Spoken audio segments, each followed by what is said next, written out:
Doctor BL स्वामी के साथ खड़ा हुआ उपचार। मेडिकल प्रैक्टिशनर सोसाइटी ने इलाज के दौरान होने वाली घटनाओं के लिए रोग के अन्य कारण भी बताए। आयुष्मान हार्ट हॉस्पिटल में इलाज के दौरान हो गई थी रोगी की मृत्यु। रोगी को करीब 20,000 रुपए लेकर इंजेक्शन लगाने और उसके बाद भी रोगी को नहीं बचाने पर इन दिनों डॉक्टर BL स्वामी सोशल मीडिया पर ट्रोल हो रहे। इसके चलते मामला आरोप प्रत्यारोप पर पहुंच गया है। ऐसे में रविवार को मेडिकल प्रैक्टिशनर सोसाइटी की ओर से एक प्रेस वार्ता लॉयन क्लब सादुलगंज में रखी गई। प्रेस वार्ता में डॉक्टर BL स्वामी ने कहा, चिकित्सक किसी भी मरीज के इलाज के दौरान पूरी सावधानी से काम करता है। कई बार मरीज की खराब स्थिति पहले से ही होती है, लेकिन इलाज के दौरान मौत हो जाने पर परिवारजन भाव वेश में आकर आक्रोशित हो जाते हैं और एक तनाव का माहौल पैदा कर देते हैं। वहीं कुछ लोग इसका फायदा उठाने का प्रयास करते हैं। यह चिकित्सकों के अंदर भय का माहौल नहीं बनाना चाहिए।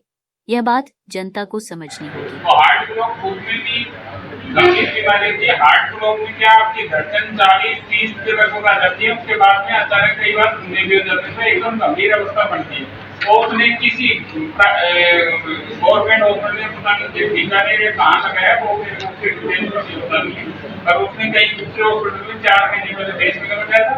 उसके बाद में उसने पट्टी नहीं करवाई। पट्टी नहीं करवाने से उसके यहाँ पे पास पड़ गया। पास पड़ने से उसके यहाँ से बैटरी है ना, उसकी चमड़ी से बाहर निकल गई। तो फिर वो जयपुर भी गया, जोधपुर साइड में भी गया, और भी कई हॉस्पिटलों में उसने दिखाया। तो उसका विचार नहीं बना 4 महीने तक। और उसने कई बार सोचा कि पास आ रही है तो उसको साबुन से धो लेते हैं, तो वो साबुन से धोता रहा।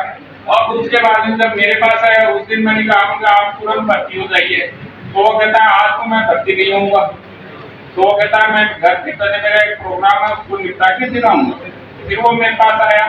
फिर मैंने उससे कंसेंट लेके उसको बताया कि भाई देखो ये मामला आपका काफी खराब हो गया, बल्कि फिर भी मैं मेरी तरफ से पूरी कोशिश करूंगा इसको ठीक करने की, पर मैं 100% गारंटी आपको नहीं दे सकता। ठीक है। दूसरी बात, जब मैंने उस पेशेंट को लिया, उसके परिजन एकदम संतुष्ट थे। उन्होंने मार्केट में 10 लोगों से पूछा कि हमें BL स्वामी से केस कराना चाहिए कि नहीं चाहिए, तो वो सब लोगों से पूछ के अपनी संतुष्टि से, अपनी राय से वो लोग मेरे पास आए थे। दूसरी बात है, मैंने उनको एक चीज समझाई थी। मैं आपको मेरे एक मोबाइल में उनका घाव का एक फोटो भी है, अगर आप उचित समझे तो मैं आपको दिखा सकता हूँ कि उनकी स्थिति क्या थी। ठीक है। दूसरी बात है, इसके अलावा मैंने उस पेशेंट का प्रॉपर सब कुछ किया। मैंने इधर जो पेशमेकर खराब था उसको निकाल दिया, उस घाव का एक्सट्रैक्ट कर दिया, बढ़िया से बढ़िया मैंने मेरी तरफ से कोशिश की। उसके बाद मैंने दूसरी साइड से उसको पेसमेकर भी लगा दिया था। उस दिन वो पेशेंट रात को खाना खाया आराम से, उसका कोई दिक्कत नहीं है। दूसरे दिन उसको सुबह के टाइम में सांस की दिक्कत होने लगी। तब मैंने एक्सरे कराया तो दोनों साइड के फेफड़े में उसके भयंकर न्यूमोनिया था। तो आज के टाइम में कोई भी न्यूमोनिया या और कोई दिक्कत होती है, अगर हमारी नोटिस में आती है तो अभी हम उसका ट्रीटमेंट स्टार्ट करते हैं। आप जैसे आपको खांसी है नहीं, मैं उसका प्रिकॉशनरी खांसी का ट्रीटमेंट कैसे स्टार्ट कर सकता हूँ। जब मेरी नोटिस में आई तो मैंने कंटिन्यूअस एफर्ट किया। मरीज के बिस्तर में बगल में बैठ के मैंने कम से कम 3-4 घंटे तक उसको बचाने का प्रयास किया। दूसरा, सांस वाले डॉक्टर को बुला के दिखाया। मैंने मेरी तरफ से 100% कोशिश की। अब इसके बाद फिर मैं और क्या कर सकता था। और उसके बाद भी मरीज के परिजन जब पेशेंट एक्सपायर हो गया तब तक उसके बेटा बिल्कुल संतुष्ट था। वो उस मरीज को घर लेके जाने की कंडीशन में थे। पर उसके बाद में जब वो कपड़े चेंज करते हैं, उस वक्त कपड़े लेके मेरे स्टाफ को हाथ में देता तो एक पीछे से कोई आदमी आता है, वो कहता है रुक जाओ अभी हमें कुछ सोचने दो। तो फिर किसी तीसरे आदमी ने उसको हाईजैक करके और इस तरह का जो शाम को न्यूसेंस किया हॉस्पिटल में, जो भी हुआ वो आपको सबको पता है। तो मैं ये कहना चाहता हूँ कि इस तरह की घटनाएं मरीज के परिजनों का दिमाग परिवर्तन करके और जो न्यूसेंस फैलाना है, ये कितना गलत है। आज आप ये बताइए कि रात को 2 बजे हार्ट अटैक होता तो मैं हमेशा अवेलेबल होता हूँ। आप भी कई लोगों ने देखा होगा, मैं रात को 2-3 बजे भी कोई कॉल करता तो मैं रात को आके हार्ट अटैक के केस को डील करता हूँ। अब आप ये बताइए कि मेरे साथ अगर ऐसा होगा तो मैं भविष्य में कैसे काम कर पाऊंगा। मैं मेरी दुविधा ये बताना चाहता हूँ आप सब लोगों को। मीडिया के सामने बात करते तो शायद ये माहौल गंदा नहीं होता। कुछ जो है आप स्वीकार करो कि आप यदि उस टाइम बात करते थे कि ये देखिए ये दुखद घटना, मैंने 10 साल हो गए मेरे कैरियर में काम करते हुए, मेरे साथ इस तरह की चीज पहली बार हुई। तो देखो मेरे को भी ये सब चीजें मीडिया के भाई बंधुओं से किस तरह से उनसे बात करना, मैं अकेला आदमी, मैं बहुत सारे काम में अचानक मेरे साथ बहुत सारी समस्या है कि मैं आपको अगर किसी को बुरा लगा मीडिया के भाई बंधु को, मैं मेरे दिल से मतलब सॉरी फील करता हूँ। मैं किसी के लिए भी कोई दुर्भावना नहीं करता। डॉक्टर साहब ऑपरेट एक मिनट डॉक्टर साहब ऑपरेट करने से पहले कोई भी ऑपरेट करने से पहले आप सारे टेस्ट करते हैं। हाँ। आपने बताया कि उनके दोनों फेफड़ों के अंदर वो था, क्या बोलते हैं, फेफड़ों के बाद ये ऑपरेट करने के बाद में आई ये प्रॉब्लम, ये नोटिस में हमारे बाद में आया। तो उससे पहले उसको ना कोई खांसी थी ना कोई बुखार थी, उसका सिर्फ हार्ट ब्लॉक वाली प्रॉब्लम थी। तो मैंने सिर्फ हार्ट का ऑपरेट किया।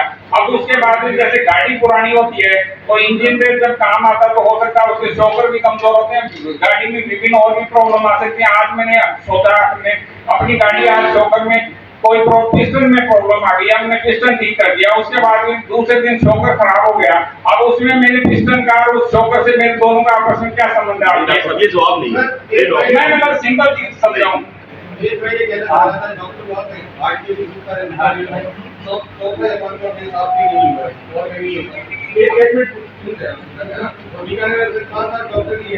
जिनके ऊपर ये आरोप लगता है 200 लोग होंगे, डॉक्टर 200 होंगे, उनके नाम है जिनके ये विवाद होता है, चाहे उसकी मातृ होता है, जी सोनी होता है, एक और नाम भी है, उनके यहाँ पे पंगा होता है। बाकी डॉक्टर्स को के यहाँ पे पंगा नहीं होता। देखिए इस बात की मैं पहली बात करता हूँ। इन सेम लोगों ने मेरे हॉस्पिटल में पहले 2 साल पहले न्यूसेंस की थी और आपको पत्रिका में, और मेरे पास कोर्ट का ऑर्डर है, कोर्ट ने इन लोगों को 77,000 का जुर्माना सुनाया था। अगर मैं पिछली बार गलत होता, पिछली बार न्यूसेंस किया था, मैंने कोर्ट में मामला लगाया था, कोर्ट ने इनको 77,000 रुपए का जुर्माना सुनाया था। अगर कोर्ट भी इनको गलत मान रहा है तो आप कैसे कह सकते हैं कि मैं इन सब मामलों में ही गलत हूँ? आपको गलत नहीं है। नहीं, मैंने पिछली बार मामले को कोर्ट में लगाया। आपको गलत नहीं कह रहा, मैं ये कह रहा हूँ मेरे यहाँ प्रॉब्लम इसलिए आती है कि मैं सबसे ज्यादा गंभीर मरीजों का ट्रीटमेंट करता हूँ। मेरे यहाँ सब जगह से रेफर होकर मरीज आते हैं।